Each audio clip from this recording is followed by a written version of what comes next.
A paz do grande rei, quem diria? Já chegamos sempre, né? Com a graça do nosso Deus, a lição de número 10, cujo título é As profecias despertam e trazem esperança. Continuem se inscrevendo no canal, está crescendo, graças a Deus. O pessoal tem feito comentários, tem nos dito aí que tem sido valioso para a preparação das suas aulas.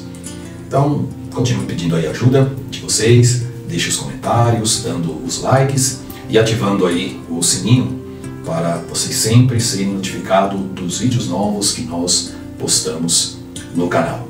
Já vamos para a introdução da nossa lição de número 10, que vai falar para nós sobre os chamados profetas menores, que são aí Oséias, Joel, Amós, Obadias, Jonas, Miqueias, Naum, Abacuque, Sofonias, Ageu, Zacarias e o último, Malaquias. Esses 12 profetas, eles viveram em um período de tempo que vai do século VIII a.C. ao século V, né? Antes de Cristo, ou seja, quase 300 anos. Entretanto, a sua mensagem ainda é atual e forte para os nossos dias, pois elas trazem princípios e advertências voltadas para as questões sociais, políticas, familiares e espirituais que se aplicam à realidade de todos os crentes em todas as épocas, ou seja, são atemporais, além de conterem revelações escatológicas, sobretudo relacionadas ao futuro de Israel, que ainda irão se cumprir, e muitas profecias relativas à primeira vinda de Cristo, que já se cumpriram e são, portanto, atestadas nos evangelhos. Os profetas menores, como todos sabem, e aqui nós reforçamos, são assim chamados não porque seus ministérios tiveram menos importância em relação ao dos profetas maiores, que são os 4, Isaías, Jeremias, Ezequiel e Daniel. Este termo, profetas menores, eles têm origem no cristianismo e eles fazem referência apenas ao fato de que estes profetas menores, os profetas canônicos aí do Velho Testamento, eles deixaram um menor registro de profecias em seus livros, ou seja, o volume do livro deles é menor. Na Bíblia hebraica, eles estão contidos em um só volume e foram provavelmente agrupados dessa forma por volta do ano de 425 a.C. por Esdras, ou a chamada Grande Sinagoga, que foi um grupo formado por 120 doutores da lei.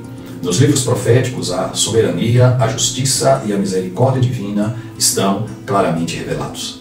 Os fatos narrados comprovam o poder, a autoridade e o controle divino sobre todas as coisas. Eles nos servem de experiências de fé e produzem esperança ao povo eleito de Deus. Romanos capítulo 5, verso 4.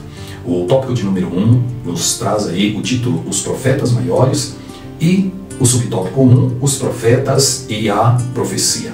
A palavra hebraica para profeta é nabi, que vem da raiz verbal nabá. Essa palavra significa anunciador, declarador e, por extensão, aquele que anuncia as mensagens de Deus. Alguns exemplos vocês podem encontrar nos versos que aparecem aí nos slides. Todos eles fazem referência a esta palavra nabi. É possível que esta palavra também fosse usada para designar a missão profética. Um título geralmente aplicado aos profetas era Homem de Deus. Este termo, Homem de Deus, ele ocorre por cerca de 76 vezes no Antigo Testamento. Cerca da metade dessas ocorrências é usada em referência a Eliseu e outras 15 se referem a um profeta cujo nome não é dado.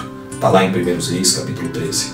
Além disso, a expressão é usada acerca de Moisés, Elias e também Samuel. No trecho de Números 11, 29, encontramos a declaração de Moisés em favor da liberdade que deve ser dada aos profetas. Ele desejava que todo o povo de Deus fosse composto de profetas. Que maravilha seria! Ele não aprovou a tentativa de censura aos profetas. Com base nisso, podemos tirar a ideia de que havia muitos que receberam o dom profético, embora somente o nome de certos profetas nacionais tenham chegado a nós, nós conhecemos. A Bíblia só nomina ou dá nome a alguns, mas tiveram muitos. Podemos apenas supor que essas declarações que nós chamamos estáticas, né? A presença de Deus era comum desde a história inicial do povo de Israel. Também houve os chamados videntes individuais, que não eram figuras públicas que nós conhecemos, mas que eram procurados para a solução de problemas pessoais, sendo essa uma das funções secundárias dos profetas. O simples fato de que a palavra profeta ocorre por mais de 300 vezes no Antigo Testamento demonstra para todos nós a importância da função profética no contexto do Velho Testamento. Abraão foi a primeira pessoa a ser chamada de profeta na Bíblia. Confere lá, Gênesis 27, se não nos falha a memória. E Moisés foi o primeiro profeta nacional de Israel. Deuteronômio 18, do 15 ao 19. Então Moisés ele tornou-se uma espécie de padrão, de modelo dos profetas que vieram depois dele. A própria lei mosaica foi dada por inspiração profética, cuja legislação governava toda a sociedade israelita e serviu-lhes de guia na história. Muitos rabinos eles chegaram a pensar que Jeremias fosse Moisés reencarnado. Os rabinos eles tinham essa ideia, né? De acordo com tal tradição, os principais profetas voltariam para cumprir novas missões proféticas, isso na perspectiva dos rabinos e não bíblica. Essa tradição, por isso tradição, também é exemplificada na doutrina acerca de Elias e João Batista, que todos vocês conhecem. Observando esses fatos, nós podemos perceber a grande importância atribuída aos profetas dentro da sociedade, da cultura dos hebreus. Deus é quem prepara os profetas, conforme aprendemos em alguns textos do Velho Testamento. Porém, um profeta falso pode ter a ousadia de autonomear-se. Não foi Deus quem o chamou, mas por muitas vezes eles se autodenominavam profetas. E aí nós temos também o que nós podemos considerar como os profetas estadistas. Descobrimos que alguns dos principais profetas da história de Israel aconselharam, ajudaram ou mesmo opuseram-se a reis, por isso a ideia de estadistas. Com frequência eles eram perseguidos e foram martirizados, segundo palavras do nosso Senhor Jesus, lá em Mateus 23:37. Jeremias foi um exemplo de profeta perseguido e banido. Também foi caluniado, houve traição, como se ele fosse aí um partidário, alguém que estivesse do lado da Babilônia, que oprimiu os filhos de Israel. E a função também de sumo sacerdote, por vezes, tinha essa conotação de profeta. Esperava que os sumos sacerdotes de Israel eles fossem capazes de profetizar. Eles usavam as suas pedras chamadas Urim e Tumim na sua estola sacerdotal, e essas pedras elas eram uma espécie de orientação dada ao povo. A ordem profética ela não foi abandonada de forma nenhuma. Havia toda uma estrutura, uma instituição profética. Os profetas e os sacerdotes, eles eram os líderes civis e religiosos do povo hebreu. Isso foi oficializado nas posições ocupadas por Moisés e Arão. Moisés como profeta e Arão como sumo sacerdote. E o ideal, essa ideia, foi levada avante durante toda a história dos hebreus. Foi feita a Moisés a promessa da perpetuidade do ofício profético em Israel. Deuteronômio 18, 9 e 15, que acabaria levando ou chegando na pessoa do Messias, o maior profeta de todos. Entre os períodos ali de Josué e de Eli, o texto bíblico vai dizer em 1 Samuel 3 primeiro que as visões não eram frequentes, ou seja, não havia profecias. O que significa que nesse período o ofício profético ele esteve ali abaixo da mente. Mas esse ofício ele ressurgiu com os reis profetas e com o aparecimento das escolas de profetas. Samuel, um levita da família de Coate, ele produziu um novo nascimento da função profética e de reforma sociais. 1 Samuel 9:22. Não foi Samuel que criou essa ordem profética, mas ele foi um instrumento de renovação do seu poder que já havia caído. Quanto às raízes da ordem profética, você pode conferir aí Deuteronômio 13 primeiro, 17 18 e 18 ao 20. As escolas de profetas elas surgiram nos dias de Samuel devido ao encorajamento que Samuel deu acerca do ofício profético. 1 Samuel 19, 18 ao 20, 2 Reis 2, 3 a 5 e outros versos. Essas escolas deram ao ofício profético um novo poder e perpetuidade. A inspiração profética, elas ensinam para nós que o Espírito Santo é o inspirador dos profetas. Os falsos profetas, por sua vez, eles falavam por iniciativa própria, como nos dias de hoje. Falavam do seu próprio coração, de acordo com a sua imaginação. Por isso, algumas advertências lá em Jeremias 23:16, Ezequiel 13:13. As profecias, elas incluíam sonhos e visões, Números 12:6. Além disso, nós vamos encontrar exemplos bíblicos de comunicação direta mediante a voz divina ou a própria presença divina. Os profetas, eles meio que adaptavam as suas mentes às condições favoráveis para que viesse a revelação de Deus. Mantinham-se na presença de Deus. 1 Reis 3:15, 1 Samuel 10:5, 1 Crônicas 25:1. Mas esse estado ele podia sobrevir a qualquer hora, como nos casos de Paulo e de Pedro lá no Novo Testamento. Algumas vezes foram dadas visões das dimensões celestes, como nos casos de Isaías, que enxergou lá o Senhor Jeová sentado no alto sublime trono, né? E todas essas visões, elas têm a ver com algo profético. A palavra do Senhor, ela vinha aos homens impulsionadas pelo Espírito Santo. Então, a profecia, ela vem do Espírito Santo. E o profeta é o instrumento pelo qual Deus fala aos homens. Eram passíveis, né, de receber revelações os homens que se colocavam ali diante de Deus, e algumas vezes, para nossa perspectiva, até estranha a maneira como se recebiam. Números 22:31, 2 Reis 6, do 15 ao 17. Então, no Velho Testamento, os profetas foram os principais instrumentos usados por Deus para a produção das revelações divinas, né? Podemos dizer até de forma escrita, né? Porque havia aqueles que profetizavam e eram escritas essas profecias. Era esta função revestida de grande importância, porque ela dava ao ofício profético uma função que ultrapassava em muito aos limites da nação de Israel, tendo produzido um dos mais notáveis documentos espirituais do mundo, o Antigo Testamento. Costuma-se falar, né, como nós conhecemos aí, nos profetas maiores e também os profetas menores.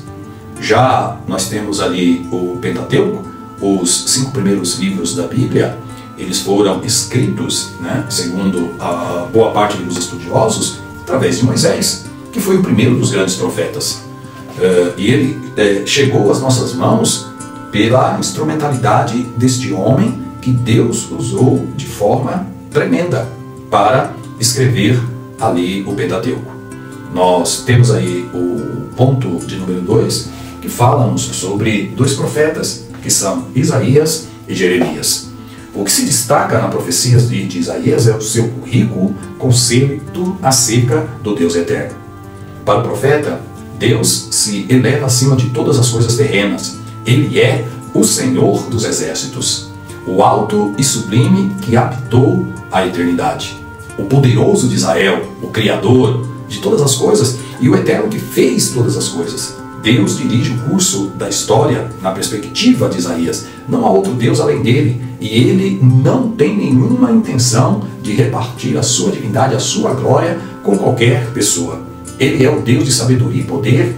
Além disso, ele é extremamente ético, ou seja, o nosso Deus é santo. Isaías vai falar a respeito dele, né, que os serafins cantavam: Santo, Santo, Santo é o Senhor dos exércitos, Isaías 6, do 2 ao 3. Essa santidade significa mais para Isaías do que mera divindade. Ela também significava pureza. O seu Deus requer arrependimento e fé, era o que profetizava Isaías. E somente no Eterno, através do Eterno, há salvação. Por esta razão, ele profetizava que deveria haver um retorno a Deus e um cessar de fazer todo mal, lá em Isaías 1,16. Além disso, uma espada silenciosa de Deus haveria de vir por meio daqueles que o temesse. É a espada do livramento. Ele profetizava que se o povo de Deus sofre opressão, é por causa dos seus pecados. No livro de Isaías é relatado que haveria o tempo da chegada do perdão e o conforto de Deus para aquela nação. Assim, na profecia de Isaías, Deus fala de si mesmo como o teu Redentor, o teu Deus, o Santo de Israel, o teu Salvador, o teu Criador, aquele que te formou, e chega até a dizer, né, numa metáfora, o teu marido. O povo de Israel é precioso para ele, mais do que as outras nações. Ele não esqueceu o seu povo. Ele se compadece dos seus sofrimentos e fraquezas e está preocupado com as suas necessidades. Como pastor, ele vai alimentá-los e guiá-los a lugares de abençoada abundância. Tudo isso está no livro de Isaías. Ele profetizava isso. Aquele que os carregou desde o nascimento vai cuidar deles mesmo em idade avançada. Tendo o Eterno como seu Deus, eles podiam estar seguros, o povo de Israel, de que teriam um tempo de exaltação e bênção futura. Isaías tem muito a dizer a respeito do remanescente justo, que, segundo a sua perspectiva, ele entende como sendo a minoria grandiosa de Deus, a semente de um início novo e puro, surgindo de cada crise devastadora que se caía para ou em cima do povo de Israel. Qual é o núcleo da doutrina, promulgada por Paulo? É o remanescente espiritual, e não as estruturas políticas de Israel e Judá. E esse remanescente fiel vai compor o reino de Deus. À luz do fato de que um remanescente sempre sobreviveria, Isaías nunca podia falar de julgamento como um estado de destruição total, porque sempre haveria a ideia de um remanescente fiel, aqueles que não se dobrariam diante de Baal. Sempre haverá uma minoria sobrevivente que, no tempo oportuno, será o núcleo santo, o povo escolhido de Deus. Desse remanescente viria o estado ideal sobre o qual o Messias, o Davi real, será o Senhor sobre toda a terra. A esperança de Judá é, portanto, projetada além daquela nação política existente. Nesse tempo, o Messias reinará sobre um Israel redimido e espiritual. Seu futuro será Jerusalém, purificada das impurezas como o Monte Santo do Eterno. Os homens, então, crerão e dependerão somente de Deus. Por esta razão, esse novo e justo remanescente não é somente a minoria grandiosa, mas uma verdadeira comunidade de fé. Duas passagens famosas nos apresentam o núcleo do ensino de Isaías referente ao Messias. Isaías 9, do 6 ao 7, 11, do 1 ao 10. Em Isaías 11, do 1 ao 10, é introduzida a pessoa de um rei maravilhoso, por meio de quem virá a nova ordem das coisas. É da raiz de Jessé, depois que a catástrofe cortou a árvore da monarquia davídica, ele brotaria, ou seja, o Messias, como um rebento. Sobre o Messias, o Espírito do Eterno desceria em plenitude. Isso se desenvolveria em um grande discernimento, no equilíbrio das suas decisões, na proclamação da justiça e fidelidade permanente que estaria na pessoa do Messias. Sob a disciplina dele e seu governo, os animais selvagens vão perder sua natureza predatória e tornar-se mansos. Lá entendemos o período do milênio. Então a paz será universal por causa do amplo conhecimento que haverá de Deus. A outra passagem, 9, do 6 ao 7, atribui ao rei Messias vindouro características sobre-humanas. Por quê? Ele, nascido como uma criança, teria o domínio sobre os seus ombros em dignidade real. E o nome dele seria Maravilhoso, Conselheiro, Deus Forte, Pai da Eternidade e Príncipe da Paz. Nós sabemos que o termo Messias significa ungido de Deus, um rei justo, um esconderijo na tempestade, um rio no deserto e uma grande rocha que proverá água e sombra em uma terra cansada. A salvação desse Messias traria a integralidade, a união do universo, e a redenção deveria incluir a restauração da ordem material e animal, bem como a estrutura social e moral. Tudo isso o Messias traria, que Isaías profetizou. Mas sobre o Messias ele também diz que seria um servo sofredor do Senhor, vivendo de forma substituta na salvação das pessoas. Nós vamos ver que este homem, o servo de Deus, o Messias sofredor, é narrado com muitos detalhes lá em Isaías 53. Os ensinos de Isaías acerca da salvação mostram que o próprio Deus eterno vai iniciar ou iniciaria a salvação. O homem, ele só se apropria desta salvação por meio da fé e espera em Deus com santa reverência. A salvação de Deus é eterna. Isaías 45, 17. Sua salvação é universal. É para Sião e para os confins da terra, que serviria até mesmo para nós, os gentios. A salvação provinda de Deus estaria à porta. Isaías 46, 3, 56, 1. Essa salvação é para se alegrar e proclamar. Além disso, na perspectiva de Isaías, o mundo seria salvo por meio do servo sofredor. Finalmente, Isaías tem algo a dizer a respeito da adoração espiritual. O mero ritualismo exterior não pode satisfazer a Deus, diz Isaías. A retidão é mais do que uma mera participação ou ida no templo. Tanto o ritualismo quanto o sensualismo são igualmente falsos. O formalismo e o viver carnal são pura estupidez, dizia Isaías. Assim, uma mudança genuína do coração é mais importante do que a conformidade com os cerimoniais e os rituais. A visão que Isaías teve de Deus nos mostra que a verdadeira adoração é, em primeiro lugar, um encontro verdadeiro entre o Deus Santo e o homem pecador. Ele se move da contemplação reverente à revelação e percepção morais. E ele então avança para o estado de estar na presença de Deus com um compromisso e serviço sempre. A visão de Deus sempre provocou em nós um sentimento da nossa própria indignidade. E o primeiro impulso de um coração limpo é a tentativa de levar outros à pessoa de Deus. Tudo isso nós aprendemos em Isaías. A contribuição de Isaías à fé judaico-cristã é grande e duradoura. Das suas profecias nos vieram as sementes que ao longo dos séculos geraram as ideias, os conceitos mais definidos de expiação e salvação. Isaías é um pequeno proto-evangelho, porque todos nós, como ovelhas, andávamos desgarrados, diz o profeta, e o Senhor havia colocado sobre o Messias, o Cristo, a iniquidade de todos nós, para que por meio das suas pisaduras pudéssemos ser sarados. Isaías 53. Somente com esse tipo de convicção poderemos voltar ao nosso Deus, que terá misericórdia de nós, com a certeza de que Ele também nos perdoará abundantemente. Encerramos aqui a parte de Isaías, mas já passamos para Jeremias. Jeremias ele foi o responsável pelo conteúdo do seu próprio livro. Baruque foi o amanuense, ou seja, o escritor que registrou as palavras do profeta. O nome Jeremias significa o Senhor estabelece. Ainda jovem, ele recebeu uma visão direta do Senhor para dizer ao povo que a disciplina de Deus havia chegado e o melhor a fazer era render-se a ela. Ele profetizou a respeito da queda de Jerusalém, do domínio da Babilônia e da restauração de Endor. A mensagem de Jeremias, ou as mensagens de Jeremias, eram diretas, ilustradas por algumas alegorias, algumas metáforas do cotidiano do povo. O livro passou aí por pelo menos, o livro de Jeremias, claro, por pelo menos 3 edições. A primeira foi destruída pelo rei Jeoaquim, Jeremias 36, 23. Em 604 a.C., Jeremias 32,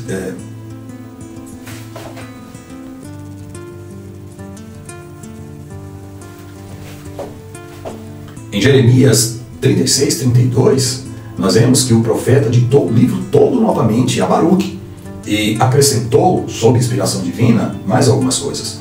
Após a morte de Jeremias, possivelmente Baruque deve ter finalizado ali o livro antes de ser exilado na Babilônia em 560 a.C. É um panorama geral. Os estudiosos da Bíblia, eles creem que na Babilônia, o secretário de Jeremias, Baruque, deu o formato final ao livro, que teria se tornado o protótipo do que nós temos hoje nas nossas mãos. O profeta Jeremias ele quis mostrar que já não haveria libertação do cativeiro que se aproximava. Então, o melhor para o povo era render-se logo, passar pelo aprendizado por meio da disciplina e então ser restaurado pelo Senhor. Os destinatários, ou seja, para quem Jeremias profetizou e escreveu, eram cidadãos de Judá que viveram após a queda do Reino do Norte. E mesmo com o exemplo da disciplina do Reino do Norte, que em 722 foi invadido pela Assíria, Judá não tinha aprendido a lição. Muitos estudiosos reconhecem que Jeremias é o profeta que mais ensina por meio de seus dados biográficos. Ele era um sacerdote de nascimento, profeta pela graça e um defensor da disciplina de Deus por meio das provações. Jeremias era um grande expositor da mensagem de Deus pela sua experiência diária com o Senhor. Nós entendemos que ele era naturalmente compassivo com as pessoas, ainda que elas o desprezassem, Podemos chamá-lo de o profeta chorão por conta de lamentações de Jeremias.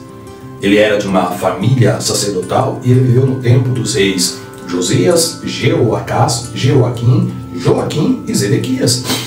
Isaías, ou melhor, Jeremias, ele presenciou a decadência espiritual da nação, ele presenciou fomes, guerras, mortes, devastação, a queda de Jerusalém, o término da monarquia em Judá e o domínio da Babilônia. Então imagina por quantas situações passou esse profeta, mas ele ficou sempre firme na presença de Deus. O seu pai foi Ilquias, um sacerdote que valorizou o livro da lei encontrado no templo lá nos dias do rei Josias. Conforme a orientação de Deus, Jeremias não se casou. Sua mensagem foi rejeitada pela maioria e rechaçada pelos líderes do povo, né? Porque ele pregava a verdade, ele não pregava o que o povo queria ouvir, mas o que Deus havia mandado. Ele enfrentou conspirações, falsas acusações, perseguições e prisões. No final de sua vida, ele foi levado para o Egito contra sua vontade e entendemos que, muito provavelmente, ele ali morreu. Ao contrário do profeta Isaías, que havia anunciado o arrependimento como um recurso para evitar a disciplina. Jeremias, ele conclamou o povo a se entregar ao castigo que era inevitável. Porque Isaías profetizou e o povo não se arrependeu. O exílio que veio no final do ministério de Jeremias afastou o povo da terra e do templo, mas, paralelamente, aproximou este povo de Deus, né? O povo de Israel havia experimentado várias chances de arrependimento, incluindo aquele período do grande avivamento espiritual que Deus usou a vida do rei Josias para trazer. Mas isso não era suficiente para o povo de Israel, um povo obstinado. O povo retornava ao pecado e cedia às pressões do estilo de vida idólatra e longe da vontade de Deus. Cedia aos caprichos das nações circunvizinhas. Jeremias é o profeta que trata mais claramente da nova aliança que o Senhor estabeleceria com o seu povo. Ele fala muito de aliança.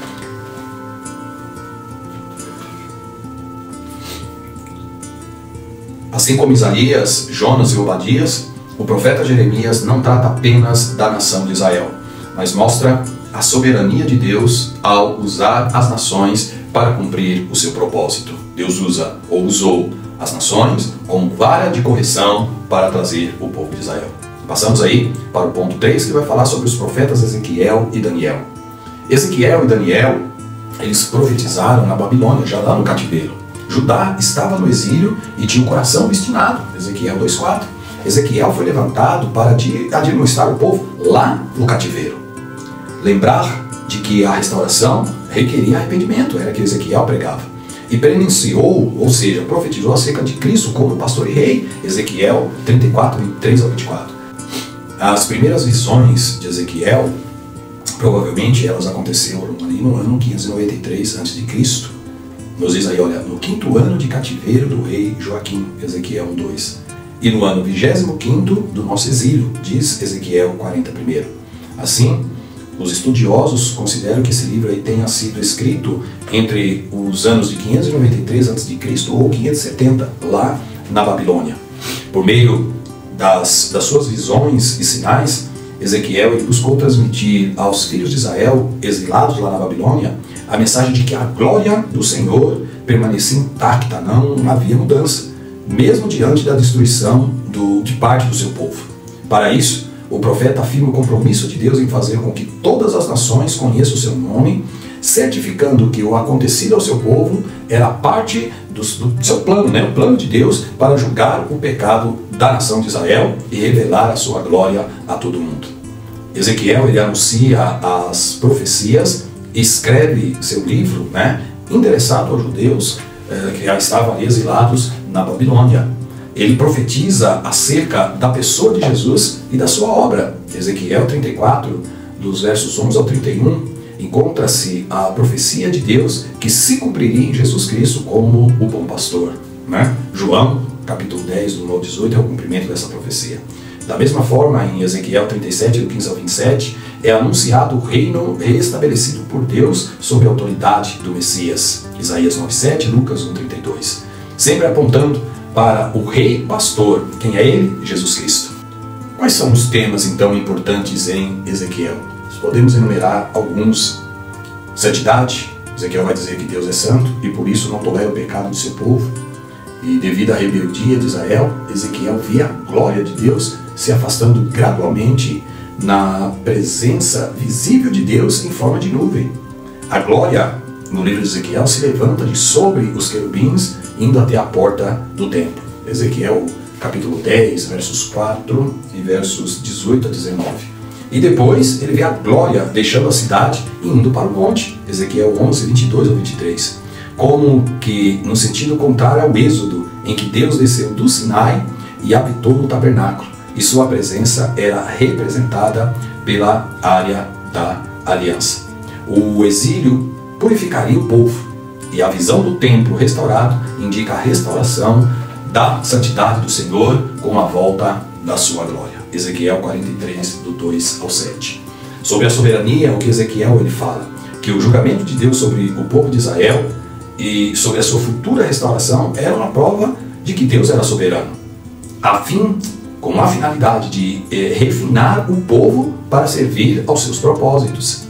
A constante repetição da expressão "saberão que eu sou o Senhor" relembra ao povo a soberania de Deus. E essa soberania se estende sobre todas as nações. É isso que nós vamos encontrar em Ezequiel, do capítulo 25 ao capítulo 32. A destruição de Jerusalém não era a fraqueza de Deus, mas seu poder demonstrado ao destruir e restaurar a Israel. Já falando aí agora de Daniel, nós vamos fazer um resumo, que Daniel ele foi membro da nobreza, da classe elitizada de Israel. Daniel foi educado lá na corte judaica e, consequentemente, ele foi levado com o primeiro grupo de judeus ao exílio na Babilônia. O que aconteceu aí no período de 605, antes de Cristo, sempre está até aproximado, irmãos. Quando Nabucodonosor invadiu Jerusalém e levou cativos nobres do reino de Judá.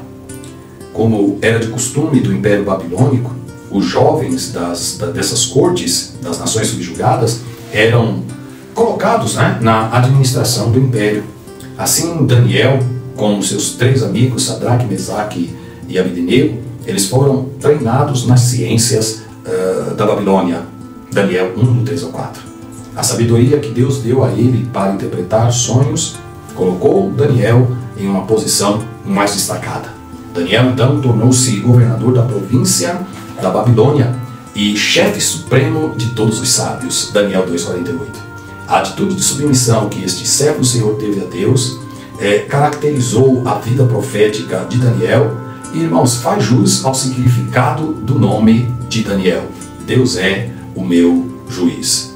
Acerca da data do livro de Daniel, nós temos aí algumas pistas que o próprio Daniel ele coloca em seu livro, quando ele faz o registro dos eventos a partir dos anos do reinado do monarca vigente no período que ele ali estava.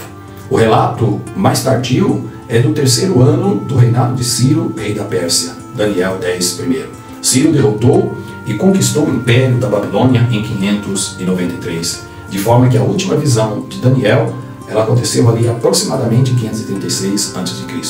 Assim, nós, os estudiosos, todos nós, podemos estimar que Daniel conduziu a escrita de seu livro pouco tempo depois da última visão, que aconteceu ali em 535 e 530 a.C. O profeta Daniel, ao escrever o seu livro, ele tinha por intenção, registrar a história do cuidado de Deus com o remanescente da nação de Israel, que esteve ali os 70 anos no cativeiro babilônico. A ideia da escrita do seu livro também foi exortar o povo a confiar no Senhor soberano, que por meio dos juízos e das bênçãos também, ele usaria outras nações para alcançar o seu plano para Israel. Quando ele escreve o seu livro, e pelo fato de estar isolado na Babilônia, a ideia era escrever para este povo que estava lá na Babilônia. Acerca do Novo Testamento, principalmente nas questões escatológicas, ele é um dos primeiros livros aí que se estuda associado ao Apocalipse para se falar de escatologia. A influência dele está presente, inclusive, no pequeno Apocalipse de Jesus. A influência do livro de Daniel é tão grande que há a citação do próprio Jesus de uma das suas expressões, e que nós conhecemos muito bem, Mateus 24:15, Marcos 13:14, que é a expressão abominação da desolação, que faz esse termo, né, ele aparece pelo menos 3 vezes lá em Daniel. Daniel 9, 27, 11, 31 e 12, 11. Além disso, um dos títulos que os evangelhos dão a Jesus, que é Filho do Homem, já havia sido empregado no texto de Daniel 7, do 13 ao 14, com uma referência direta do profeta ao Messias. Aquele que nas profecias de Daniel estabeleceria o domínio eterno. Outras menções a Cristo no livro de Daniel, nós podemos encontrar ali Daniel 2, 34, 35, 44 ao 45, que fala da pedra que foi cortada sem o auxílio de mãos e que fere a estátua, estabelecendo o reino de Deus. E é claro, esta pedra faz referência à segunda vinda e o estabelecimento do reino milenar de Cristo.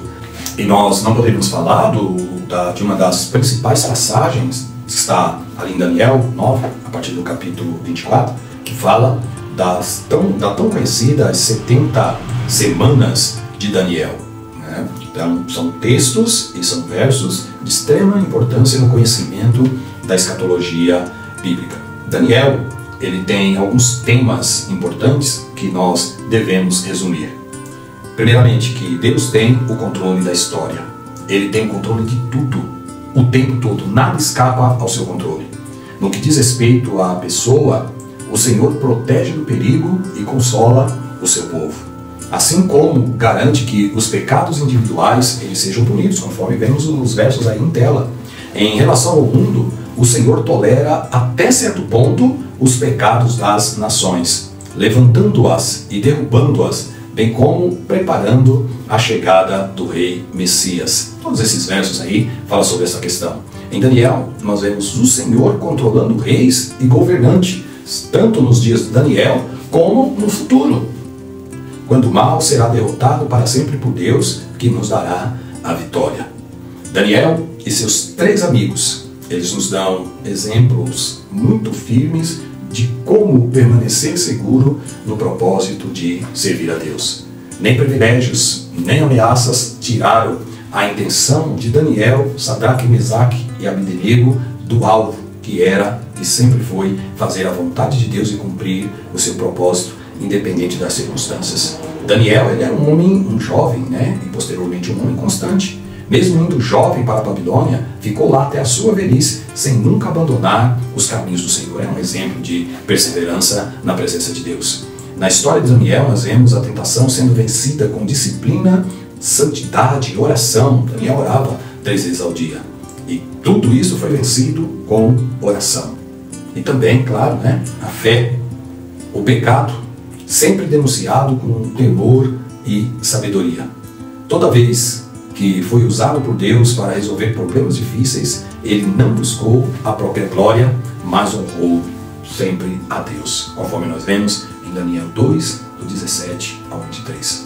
Chegamos aqui a esse ponto, né, ou esse tópico, de certa forma um pouco longo, mas não tem como falarmos desses profetas sem tomarmos tempo. Deus abençoe a tua vida. Te aguardo no próximo vídeo.